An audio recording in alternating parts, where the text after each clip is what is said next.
আজকে এখন যেখানে হাঁটছি সেটা হচ্ছে একটা লেক।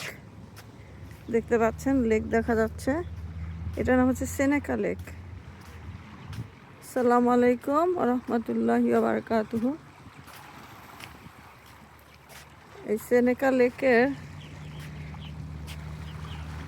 এই লেকটা কিন্তু বেশ বড় আছে, লম্বায় বড় আর কি লেকগুলো।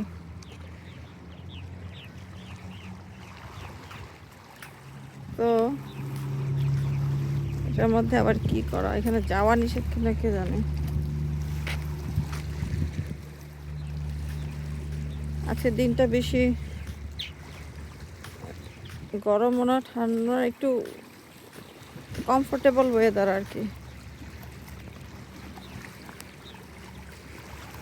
এদিক দিয়ে নামা যাবে। এটা হচ্ছে ফিঙ্গার লেকের ওয়েলকাম সেন্টার। ওই দিকে ওই যে আই লাভ নিউ ইয়র্ক লেখা, ওয়েলকাম সেন্টার যেহেতু।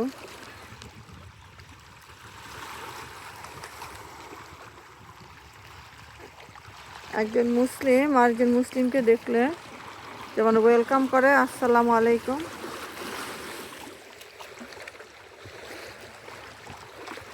মানে আপনাদের আসসালামু আলাইকুম হচ্ছে আপনাদের উপর শান্তি বর্ষিত হোক। আর একা হলে আসসালামু আলাইকা, আমরা অবশ্য আসসালামু আলাইকা বলি না। সুন্দর একটা নয়েজ হচ্ছে পানির, শ্যাওলা পড়ে আছে। আমার ছেলেমেয়েরাও আমার মতো প্রকৃতি খুব পছন্দ করে, শুধু ছোটটা পছন্দ করে, কিন্তু সে আসলে অনেকক্ষণ গাড়িতে বসে থাকতে পারে না, সে হচ্ছে ঘুমিয়ে যায়। এটা হচ্ছে তার সমস্যা। এই লেকটা সুন্দর আছে, সব আল্লাহর সৃষ্টি, সুবহান আল্লাহ। সব জায়গাতে আল্লাহ সুন্দর সুন্দর প্রকৃতি দিয়েছেন এবং সেগুলো সুন্দরভাবে রাখার দায়িত্ব হচ্ছে আমাদের। তো এখানে হচ্ছে আমেরিকাতে এরা খুব সুন্দরভাবে মেনটেন করে আর কি।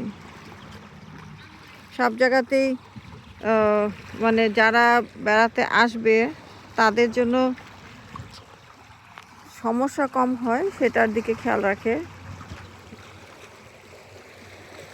আর এই সামার এই সময়টাতে পার্কগুলো সব খোলা থাকে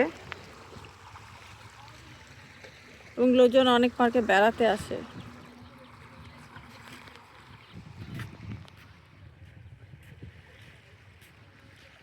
একজন মানুষ জন্ম হলে মারা যাবে, কে কবে মারা যাবে তার ঠিক নাই। আজকে সকালে নিউজ পেলাম আমার সবচেয়ে বড় ফুফাতো ভাই উনি মারা গেছেন।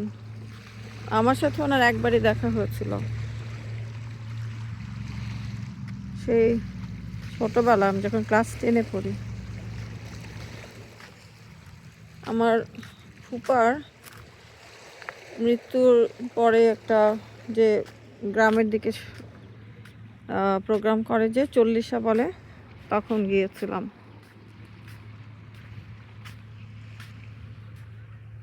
আমার একটাই ফুপু ছিল, মারা গেছেন উনিও। দুধে আলতা গায়ের রং ছিল আমার ফুপুর। আমরা তার সেই গায়ের রঙের কিছুই পাইনি, কারণ আমার দাদা ছিলেন অনেক ফেয়ার কালার, দাদি গায়ের রং কালোর দিকেই ছিল। আমার আব্বা সেটা পেয়েছিলেন।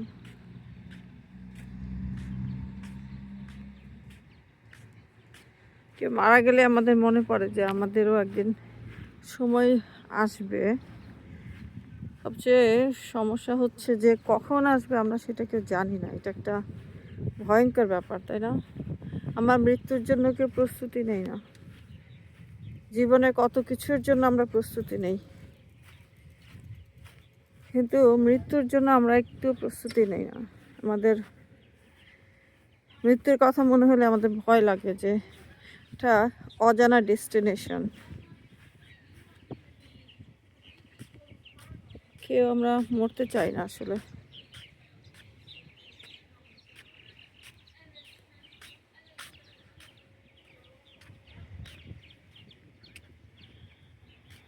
আল্লাহ আমাদেরকে কখন দুনিয়ার জীবনটাকে শেষ করে দিবেন জানি না আসলে। খুবই ভয়ঙ্কর একটা ব্যাপার,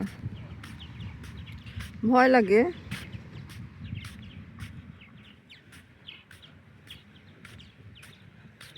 এখন মুসলিম হিসেবে মারা যাওয়াটা ভাগ্যের ব্যাপার, সেটাই জন্য আল্লাহ করেন যে মুসলিম হিসেবে মারা যায়, ইমানের সাথে, পরিপূর্ণ ইমানের সাথে আর কি। এখানে আবার একটা ছোট জেটি আছে দেখা যায়, বোট নামায়, বোট র্যাম্পে বলে এগুলাকে। ওই পাশে যে একটা ওই পাশের পার্কটা হচ্ছে সেনেকা লেক পার্ক, সেনেকালে। এখানে ওরা ওদিকে, আমি একটু হাঁটছি।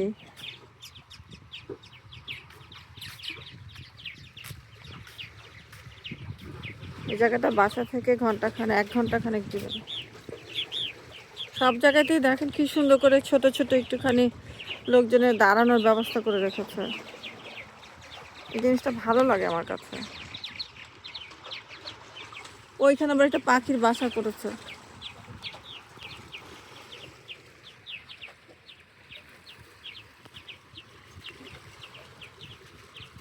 জীবন অনেক ছোট আসলে। এই ছোট জীবনে আমাদের কত রকম ঝগড়াঝাটি মারামারি করতে করতে সময় চলে যায়। ওই যে একটা পাখির বাসা বললাম, ওই যে দেখেন পাখিগুলো।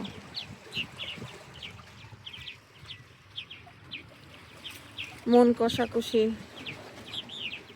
কত ধরনের সমস্যাতে আমরা আমাদের দিনগুলো নষ্ট করে ফেলি। এই যে এখানে সুন্দর করে এই যে বোট আছে, এই বোট রাইডের জন্য ওই যে এটা বোধহয় টাকা দিয়ে করে। আবার এখানে একটা হাঁটারও রাস্তা আছে। আমি হাঁটতে হাঁটতে পার্কিং থেকে অনেক দূরে চলে এসেছি। ধরুন কেউ একটা পাপ কাজ করলো, এখন সে যদি গোপনে পাপটা করে, সে একসময় তার ভুল বুঝতে পারে, আল্লাহর কাছে মাফ চাইতে পারে, এবং সে মাফ চাইলে আল্লাহ তাকে ডেফিনেটলি মাফ করে দিবেন। এখন যদি অন্য কেউ সেই তার পাপ কাজটাকে আবার গোপন ক্যামেরায় ধারণ করে অন্যদেরকে দেখার সুযোগ করে দেয়, মানে সোশ্যাল মিডিয়াতে ছেড়ে দেয়, তাহলে যে কাজটা করলো সে কিন্তু তার থেকে বড় পাপী হয়ে গেল।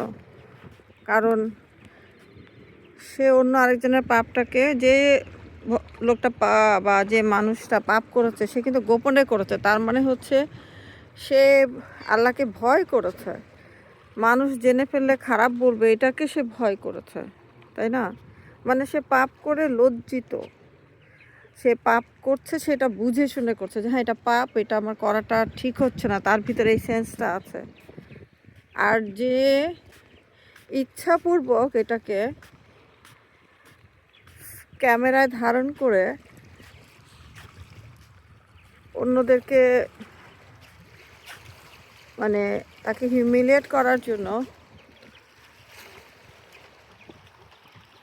কোনো একটা সোশ্যাল মিডিয়াতে ছেড়ে দিল এবং প্রচুর লোক সেটা দেখলো, তাহলে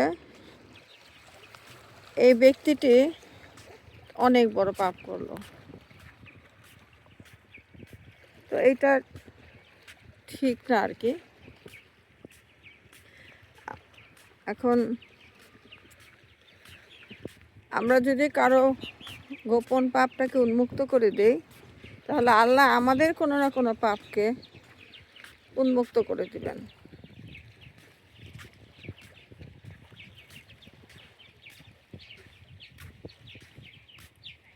বাট সেটা আবার যদি ধরুন কেউ অ্যাবিউজ করছে কাউকে, সেটা ক্ষেত্রে খাটে না। ধরুন কোনো লোক কোনো নারীকে অ্যাবিউজ করছে, তখন সেই নারীটি অসহায় এবং অন্য আরেকজন সেই নারীটিকে হেল্প করার জন্য ওই লোকটির